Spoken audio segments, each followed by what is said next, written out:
먼저 1절 말씀을 다시 보시면요. 안식일에 다 지나고 안식 후 첫날이 되려는 새벽에 막달라 마리아와 다른 마리아가 무덤을 보려고 갔더니 이렇게 되어 있습니다. 안식일은 특별한 날이죠.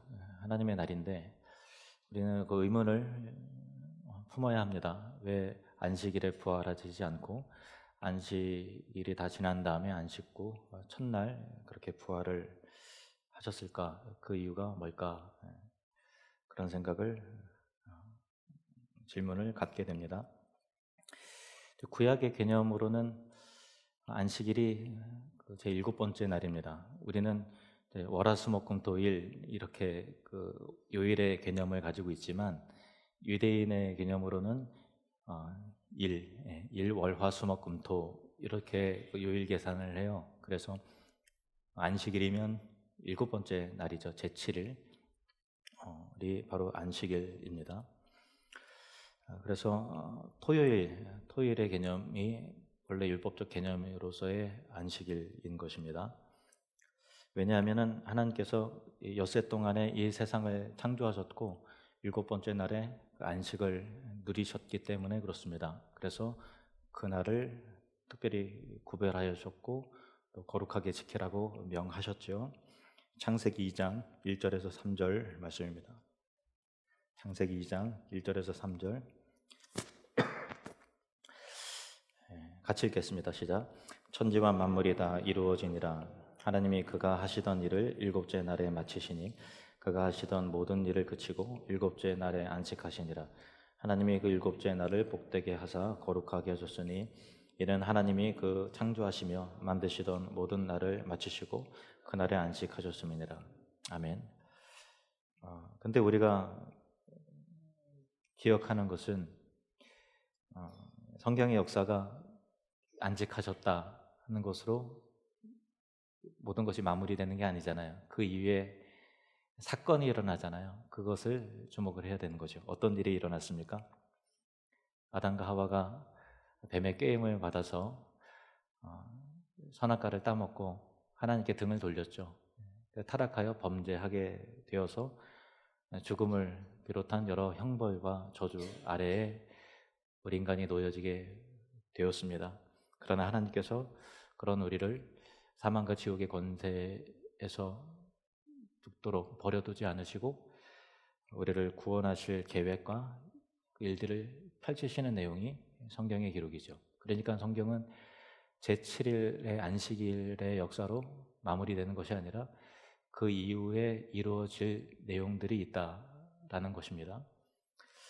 그래서 하나님께서 아담을 징계하시고 또 하와를 책망하시고 또 그 뱀을 또 저주와 심판 가운데 말씀하시면서 하시는 내용 가운데 이른바 원시복음, 최초의 복음이라고 하는 그 내용이 창세기 3장 15절에 기록이 되어 있습니다. 자, 같이 읽겠습니다. 시작. 내가 너로 여자와 원수가 되게 하고 내 후손도 여자의 후손과 원수가 되게 하리니 여자의 후손은 내 머리를 상하게 할 것이요 너는 그의 발꿈치를 상하게 할 것이니라 하시고, 뱀에게 하시는 말씀이에요. 사탄에게 하시는 말씀인데 여자의 후손이란 여러분 잘 아시는 바와 같이 동정녀의 탄생 가운데 이 땅에 오실 예수 그리스도, 하나님의 아들 예수 그리스도를 표현하는 방식입니다. 왜냐하면 성경에서는 남자 중심으로의 계보가 이어지지 여자의 후손이라고 하는 그 개념 자체가 성립이 되지 않아요. 이거 자체가 독특하죠. 아버지의 후손이 아니라 여자의 후손.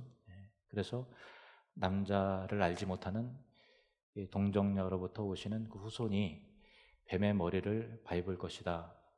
그래서 뱀에게 빼앗겼던 영혼들을 회복시키실 것이다 라고 하는 최초의 복음이 창세기부터 드러나 있는 것이죠. 근데 뱀의 머리를 밟으시는 과정 가운데 여자의 후손이 치명타를 입어요. 뱀이 발 뒤꿈치를 콱 하고 무는 거죠. 이것은 그리스도의 죽으심을 의미하고, 그러나 궁극적으로 뱀의 머리를 밟음을 통해서 승리하실 것이다 라고 하는 것은 뱀의 머리가 으깨지는 그 순간이 모든 죄와 사망의 권세가 그리스도의 능력으로 소멸되는 그 사건은 부활의 사건인 것입니다. 그래서 원시복음, 십자가의 죽으심과 부활을 통해서 인류를 구원해낼 것이다라고 하는 약속의 말씀이 이 선포가 되어지는 것이죠. 이것이 십자가와 부활이고 최초의 복음의 내용인 것입니다. 그런데 만약 아담과 하와가 범죄하지 않았다라면 제7일은 그냥 영원한 안식일로 지켜졌을 것입니다. 그러나 하나님은 창조적인 의미에서는 이미 다 이루셨지만, 그래서 안식을 누리고 계시지만 창조를 새롭게 이렇게 하실 이유가 없으시죠. 완전하게 우주를 창조하셨으니까. 그러나 구원의 의미에서는 타락한 이 우주의 회복과 물론 이 세상의 질서와 또 택하신 자녀들을 구원해내시는 일에 있어서는 해야 될 역할과 일들이 남아 계신 것이잖아요. 그것이 제7일의 안식일 이후에 이루어지는 일들인 것이죠. 그래서 그런 의미에서 성경은 가끔 여덟째 날, 8이라고 하는 숫자를 통해서 7일 이후에 이루어질 구원의 일들을 소망하게 하는 메시지를 성경 도처에 심어 놓으심을 통해서 이 8번째 날에 대한 기대감을 우리에게 주셨습니다. 이것이 새로운 창조와 구원의 완성을 담아내는 의미인 것이죠. 그래서 하나님께서는 아브라함을 갈대아 우르에서 불러내시면서 너와 내 후손에게 복을 주겠다 약속하셨죠. 하나님 나라에 대한 약속을 하시면서, 그리고 그 다음에 아브라함과 아브라함 후손에게 할례를 명하셨습니다. 할례는 난지 며칠 만에 이루어진 것일까요? 창세기 17장 12절 말씀 보시겠습니다. 시작. 너희의 대대로 모든 남자는 집에서 난 자나 또는 너희 자손이 아니라 이방 사람에게서 돈으로 산 자를 막론하고 난지 8일 만에 할례를 받을 것이라, 이렇게 되어 있습니다. 할례는 현대의 폭경 수술과 좀 비슷한 내용, 비슷한 것이에요. 그런데 이제 폭경 수술은 어떤 위생적인 의미에서 하는 것이지만은 할례는 그 의미가 다르죠. 똑같이 남자의 생식기의 표피 일부를 잘라내는 의식인데요. 생식기의 일부를 잘라냄을 통해서 하나님께 우리에게 가르쳐 주시는 바는 우리의 죄가 잘라져야 된다, 피를 통해서 잘라져야 된다라고 하는 것을 그 교훈의 메시지를 할례를 통해서 담아내시는 것입니다. 그래서 하나님의 백성이 되기 위해서는 자연적 출생으로 하나님의 백성이 되는 것이 아니라 그 피가 죄가 잘려진 바 된 죄 사함을 받은 사람만이 하나님 나라의 백성이 일원이 된다라고 하는 것이 할례의 의미인 것이죠. 그래서 할례를 받았다는 것은 뭐냐면, 율법적인 의미에서 하나님에 의해서 죄 용서함 받았다, 그래서 나는 하나님의 백성이다 라고 하는 자기 정체성을 할례를 통해서 날마다 확인하는 것입니다. 그리고 이 생식기는 후손을 생산하는 기관이지 않습니까? 그래서 할례를 받은 후에 아브라함의 후손으로, 아브라함을 통해서 태어나는 모든 사람은 하나님이 낳으신 사람이지 아브라함의 능력과 인간적 어떤 힘에 의해서 출생되어진 사람들이 아니다라는 것을 할례로 표식을 하는 그런 것입니다. 그래서 아브라함에게 후손을 주실 때 하나님께서는 그냥 주시지 않고 아브라함과 사라의 능력이 다 끊어졌을 때, 도저히 가망성이 없고 우리 인간의 힘으로는 도저히 후손을 출생해낼 수 없다라는 것을 확인시키신 다음에 이삭을 주셨어요. 그 이유가 뭔지 아십니까? 아브라함의 후손은 사람에 의해서 출생된 것이 아니라 오직 하나님의 힘과 능력으로만 출생될 수 있다. 아브라함의 후손은 곧 언약의 백성들, 하나님 나라의 백성들을 의미하는 것 아닙니까? 그래서 언약 백성들은 난지 8일 만에 할례를 자기 받은 자신의 생식기를 날마다 확인하면서 자기 정체성을 보는 거죠. 나는 나의 모든 죄가 잘려져 나갔고 하나님의 언약 가운데 하나님에 의해 새롭게 출생한 사람이라고 하는 자기 확인을 했던 것입니다. 그것이 할례의 본래의 의미예요. 그러니까 이 할례라는 것은 본래 태어난 그 자연 출생이 아니라 7일이 지난, 만물의 창조의 완성의 7일이 지난 8일째 할례를 받음을 통해서 새롭게 거듭나야 될 필요성과 하나님에 의한 출생을 기대하고 소망하게 하는 그 메시지가 있는 것이죠. 그래서 레위기에 나오는 여러 그 말씀과 율법에 보면은 문둥병에 걸렸어요. 근데 하나의 은혜로 문둥병을 치유를 받았어요. 다른 피부병도 마찬가지고 큰 죄를 졌는데 이제 그 죄 사함을 받을 때는 제사장에게 그 몸을 보이는 거예요. 보이고 나서 곧바로 제사장이 깨끗하다라고 선언하는 것이 아니라 7일 동안 기다려요. 그리고 제 8일째 이 사람은 정결하다. 이제는 이 공동체의 일원으로 들어와도 좋다라고 선언하는 날이 제 8일째였던 것입니다. 레위기 14장 23절 말씀 보시겠습니다. 레위기 14장 23절 시작. 여덟째 날에 그 결례를 위하여 그것들을 회막문 여호와 앞 제사장에게로 가져갈 것이요. 예. 그러니까 하나님께서는 8이라는 숫자를 통해서 새로운 출생과 새로운 창조와 구원의 완성과 회복을 표현해 내신 것이죠. 자, 이제 다시 본문으로 가서 예수님께서 언제 예루살렘 성에 입성을 하셨습니까? 첫째 날 입성하셨죠. 첫째 날은 주일입니다. 일요일에 입성하셨죠. 우리 식으로 월, 화, 수, 목, 금, 토일이 아니라 일, 월, 화, 수, 목, 금, 토 이렇게 흘러간다 그랬어요. 예수님께서 십자가에 어린 양으로 못 박혀 죽으신 때는 언제였습니까? 금요일이었습니다. 제 6일째 되는 날이었고, 그리고 안식일이 시작될 때 예수님께서 이미 돌아가셨고, 이제 요셉이 아리마대 요셉이 자신의 무덤으로 예수님을 장사를 지냈습니다. 그리고 만 하루 안식일이 지났습니다. 그리고 안식 후 첫날 제 8일 첫째 날에 예수님께서 부활하신 것이죠. 그래서 예수님의 부활하심을 다음과 같이 성경은 묘사하고 있습니다. 1절 본문 1절입니다. 시작. 안식일이 다 지나고 안식 후 첫날이 되려는 새벽에 다른 마리아가 무덤을 보려고 갔더니 구원의 완성, 새 창조의 역사, 제 8일. 우리는 그동안 사흘 만에 부활하셨다라고 하는 그 개념이 너무 강해서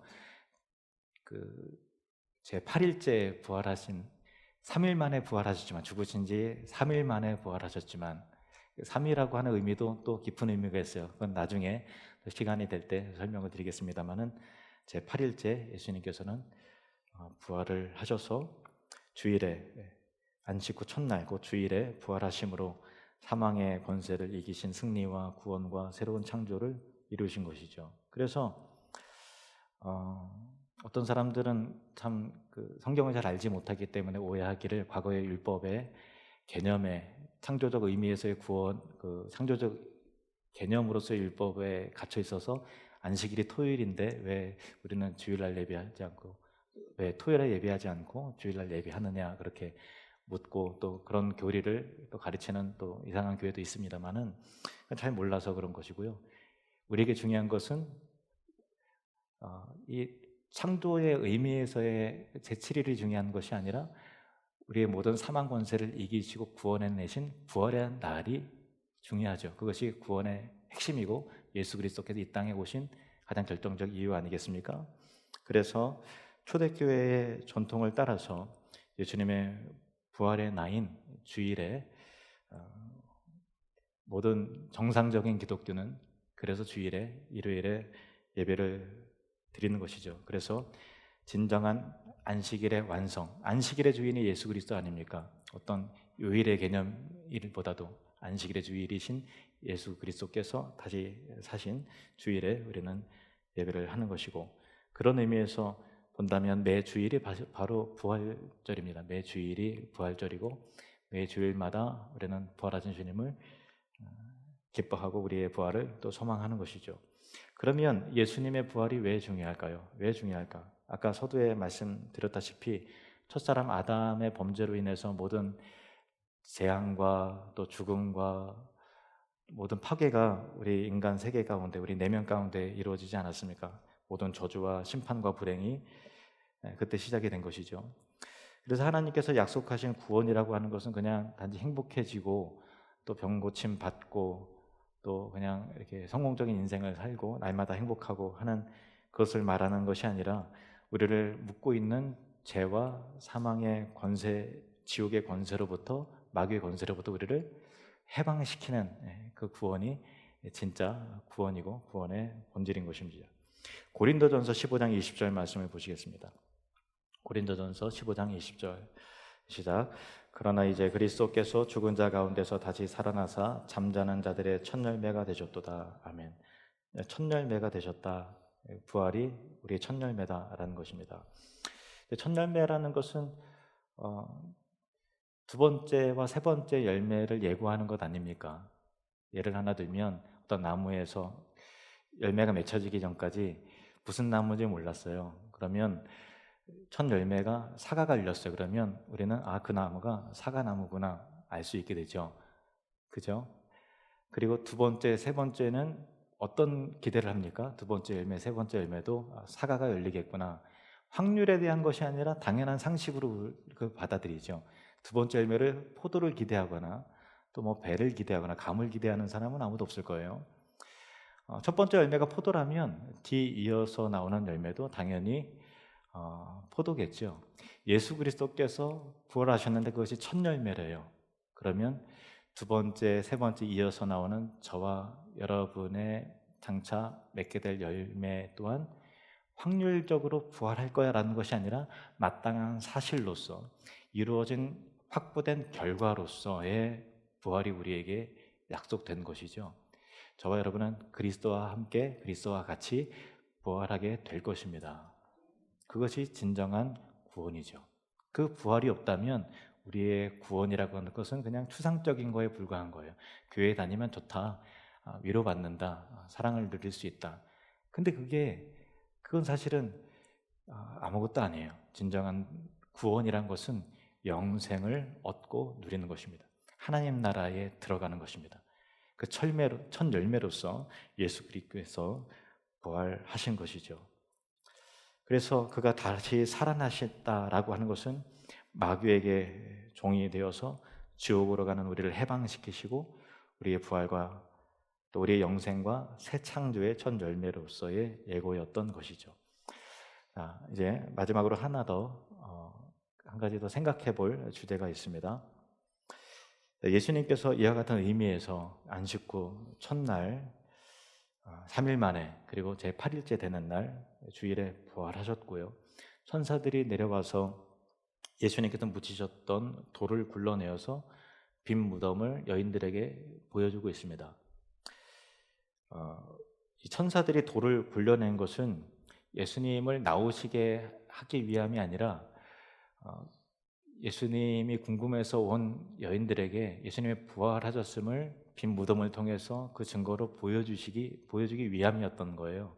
예수님은 부활체의 몸은 시공의 제한을 받지 않기 때문에 돌이 굴려져 있든 막혀져 있지 않은가 상관없이 예수님은 그냥 나오시는 거죠. 그것이 부활의 내용인 것입니다. 그런데 지난 시간 가운데 우리가 계속 살펴본 내용과 같이 예수님은 잡히시면서 계속 조롱과 멸시와 고난을 받으셨잖아요. 그리고 십자가를 지고 골고다 언덕에 오르시고 얼마나 갖은 수고를 겪으셨어요. 십자가에 위에 올르셨을 때 너가 정말 하나님의 아들이거든 한번 내려보시지 그래 하고서 너가 정말 하나님의 아들이거든 증명해봐라 라고 하는 그 대단한 수모와 시험을 성자께서 당하셨고 성부께서도 동일한 그런 어려움을 겪으셨지만 다 인내로 오래 참음으로 그런 것들을 감당해 내셨습니다. 그러면서 예수님께서 맨 마지막에 돌아가시면서 다 이루었다라는 말씀으로 돌아가셨죠. 그리고 부활하셨습니다. 그러면 제가 여러분에게 질문을 드리겠습니다. 여러분이 예수님이라면 다 이루었고 부활했어요. 그러면 그 부활체의 몸으로 영광스러운 부활과 함께 어디로 가시겠어요? 누구를 만나시겠습니까? 한번 생각해 보십시오. 그 부활의 몸으로 누구에게 나타나고 그 능력을 증명하고 싶으신가? 제가 생각해 봤어요. 저라면 나를 그토록 조롱하고 모함하고 멸시했던 사내들인 공회에 가서 또 혹은 빌라도 앞에 가서 대제사장들 앞에 가서 자 보았느냐? 라고 그들이 조롱하고 그들이 무지몽매하게 욕하고 했던 그런 것들을 그 앞에 나타나서 능력과 영광이 무엇인지를 호의심으로 코를 아주 납작하게 저라면은 그랬을 것 같아요. 여러분이라면 어디로 누구를 만나시겠습니까? 네, 더 나아가 로마로 가서 가이사 앞에 서서 진짜 참 왕이 누구인지 증명해 보자라는 것으로 이렇게 해야 되지 않겠습니까? 그러나 예수께서는 어디로 가십니까? 9절, 10절 말씀을 보시겠습니다. 9절, 10절 시작.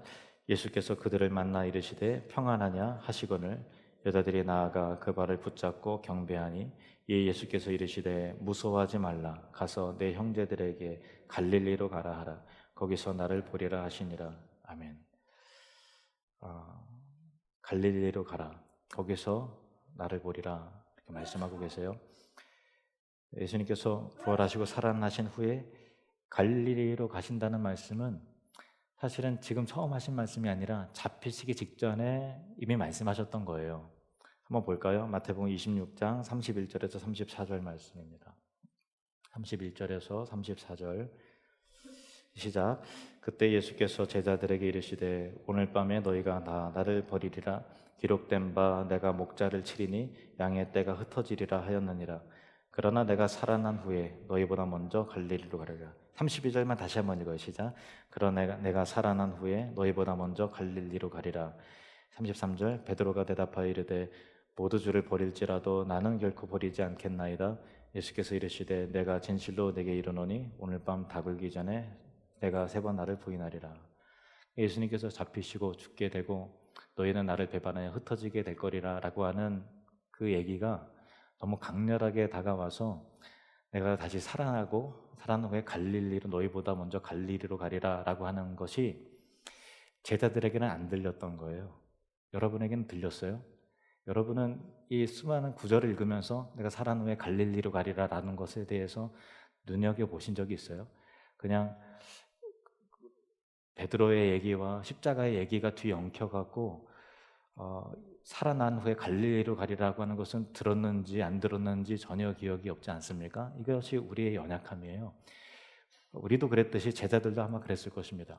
우리는 나의 현실 문제에 그럼 나는 어떡하지? 지금까지 주님을 3년이나 쫓아왔는데 이제는 다 지금까지 주를 위해서 뭔가 이룰 줄 알고 뭔가 영광스럽게 될 줄 알고서 헌신하며 왔는데 주님이 죽으면 우리가 흩어지면 지금까지 쫓아온 것은 과연 무엇이란 말이냐. 다른 사람은 다 주를 떠나요. 나는 절대 주님 떠나지 않습니다.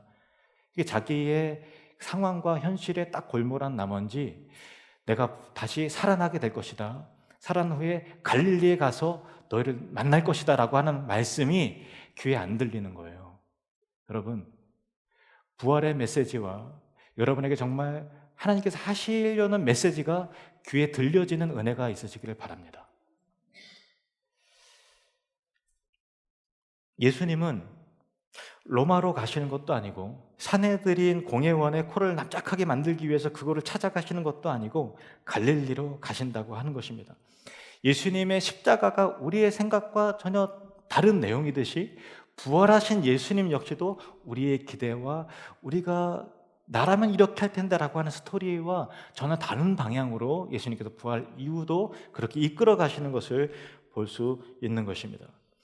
그분께서 우리 생각에는 십자가에 죽으셔야 할 때는 할 수 없다 하더라도 부활하사 승천하시기 직전에 하신 말씀과 같이 하늘과 땅의 모든 것을 내게 주셨다고 그렇게 선포하실 정도라면은 로마로 가서 당장 구원을 이루시고 택하신 백성들 다 소집하시고 하나님 나라를 당장 완성시키셔야 속이 후련하고 그래야 뭔가 될 것 같은데 로마로 가셔서 그토록 소원하셨던 일들을 당장 이루셔야 될 것 같은데 그러나 예수님은 다시 갈릴리로 가신다고 말씀하시는 것입니다. 그곳에 너희를 다시 만날 것이다 말씀하고 계세요.